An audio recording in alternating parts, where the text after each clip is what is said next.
you have people competing with you and you didn't even know. People compare their self to you all the time. People are literally in a foot race with you at every turn. They're they're comparing themselves to you. They're trying to win, which is so crazy because you don't compete with them. You wish the best for them, for everyone. You're not in a competition with anyone but yourself. You're in competition with the old version of yourself. You're creating a new version of yourself. So it's always been you versus you. You're not competitive with other people, but they're very competitive with you.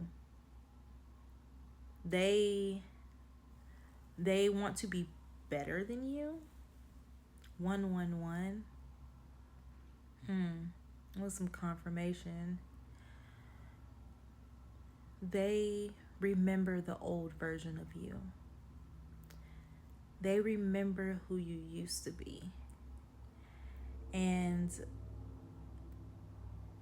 they have you in their mind, because you're not, but in their mind, they have you stuck as that old person. They have you,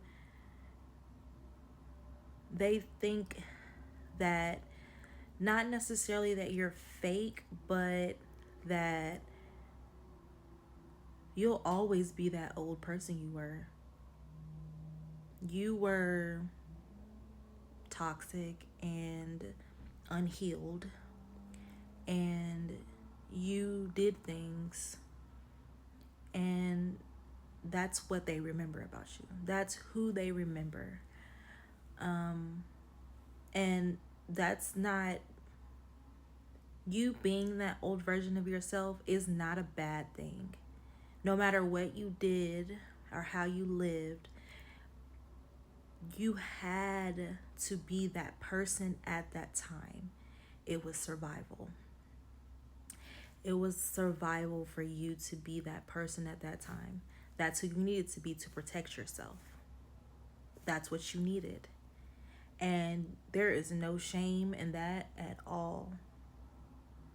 We all are who we are. We all are who we need to be at the time we need to be it. And that does not make you a bad person. 303. That does not make you a bad person.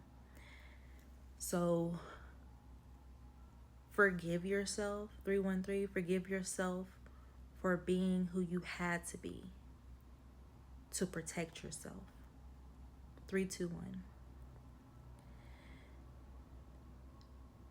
And quite honestly, you really don't need forgiveness for who you were. 333. Wow. 3 may be significant. Right now it's 131. So the number 3 may be very significant because I keep seeing it. So you really don't need to forgive yourself for who you were, because that's what you needed. Does that make sense? Like 404, like that's not something you really need forgiveness for, but you feel some kind of guilt about the choices that you made before because you hurt people, and not like physically hurt people, but like maybe physically, but mostly emotionally. And that was due to you. People tend to take it personal when other people do things to them, when the truth is that people do things for survival purposes. People make choices based on their life, not based on the other person's life. So you may, for example, broke someone's heart because 505, because you weren't healed enough, because you were emotionally unavailable at that time. Now, you breaking their heart wasn't the intention. However, you did. But the reason you did it was because you were who you needed to be at that time. You were an unhealed version of you. So that doesn't make you a bad person. Even if in their eyes that makes you a bad person, everybody plays the villain of somebody. It's just the way of life. It just really is. Like, you're the hero in some people's story and you're the villain in other people's stories. It's just how it is. It's perspective. It really is just perspective. But you've changed, 555. You've changed, you've grown. You took the time to heal yourself. You've taken the time to heal that version of yourself. So you're no longer that person.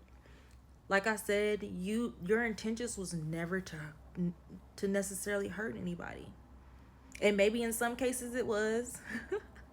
Because when you're in your toxic era, you don't care about nobody. I'm just saying, like, in general, I don't, not even specifically you, just in general, like, we all go through our toxic phases because it's really a toxic phase is a way that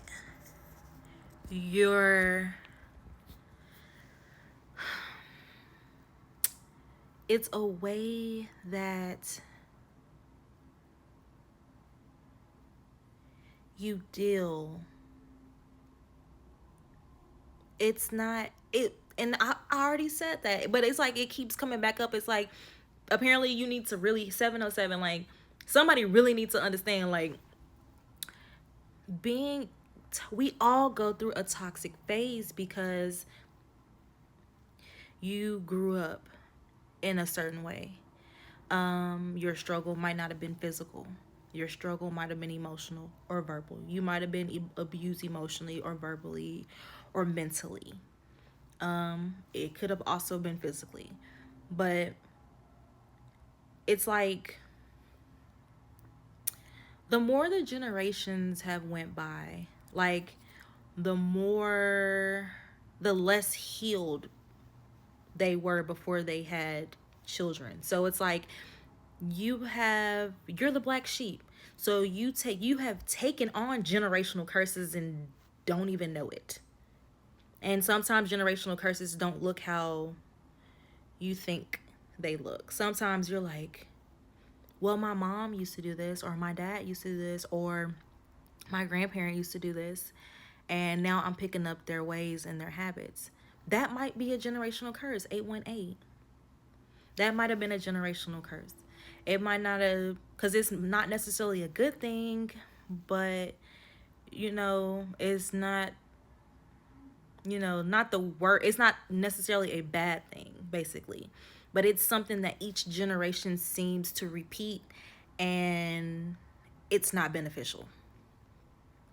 So that could just be a generational curse that you took on. And to protect yourself, you put on this armor, which made you seem like a toxic individual. Like I said, we all go through that.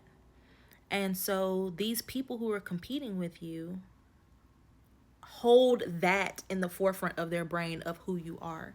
That's no longer who you are.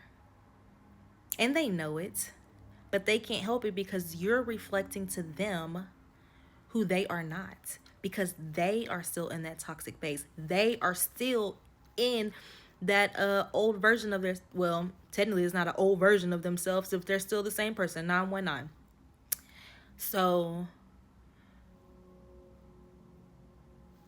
this is really more of an informative message, okay? You got people in competition with you, but guess what? They don't matter. You know who matters? That person in the mirror. That person you're in competition with, yourself only. Period. All right. I love you. Remember to vibe high.